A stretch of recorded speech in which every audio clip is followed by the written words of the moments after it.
Good afternoon, Steady. So for today, yung vlog natin is about lowering naman din yun. So madalas kasi nakikita nyo dito sa amin sa Steadfast is nagle-lift kami ng sasakyan.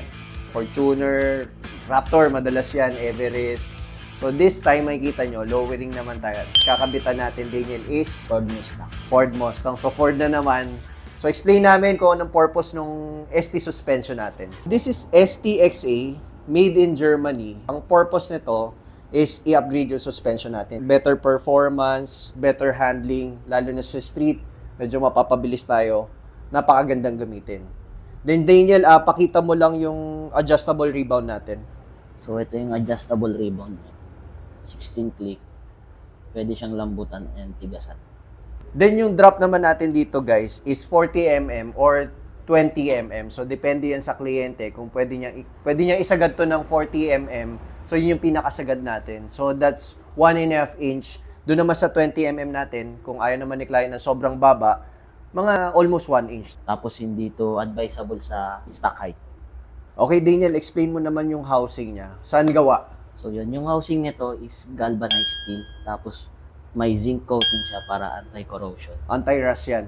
Yung ST coilovers natin, available to sa mga sports car. Pwede rin sa Toyota GR86, Civic Type R, pwede rin sa mga passenger car. Like yung mga Honda RS natin, Honda Civic, sa mga Mazda natin, tanong lang kayo sa amin. Sa ST coilovers natin guys and KW, 2 years warranty tayo dito and make sure mag-avail kayo sa mga authorized dealer nila. Like dito sa amin sa Steadfast Autoverse.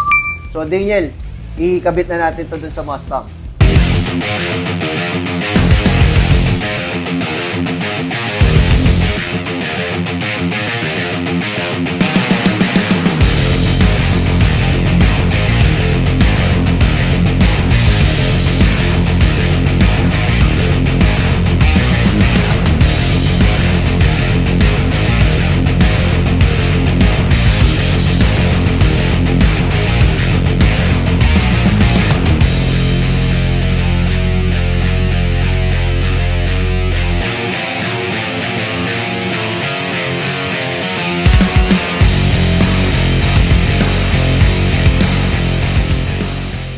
So guys, tuloy namin yung content since nag-busy kami nung time na in-install natin yung coilovers dun sa Mustang.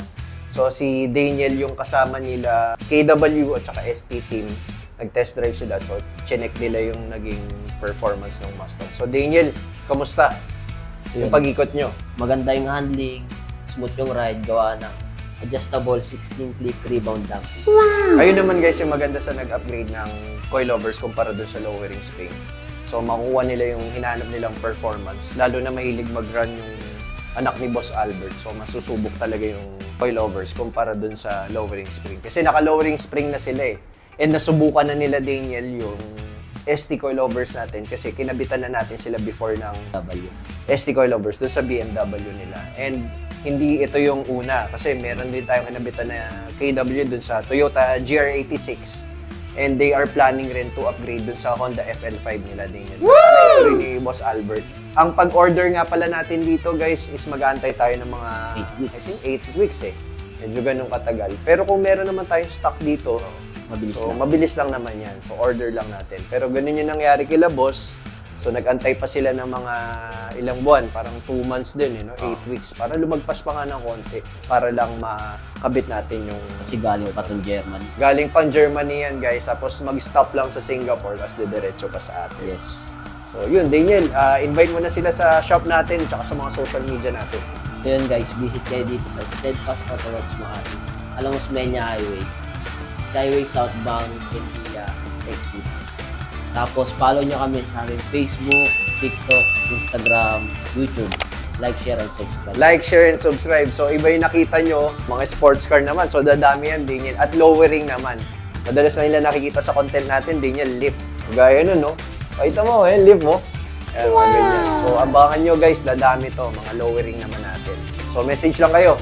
Thank you.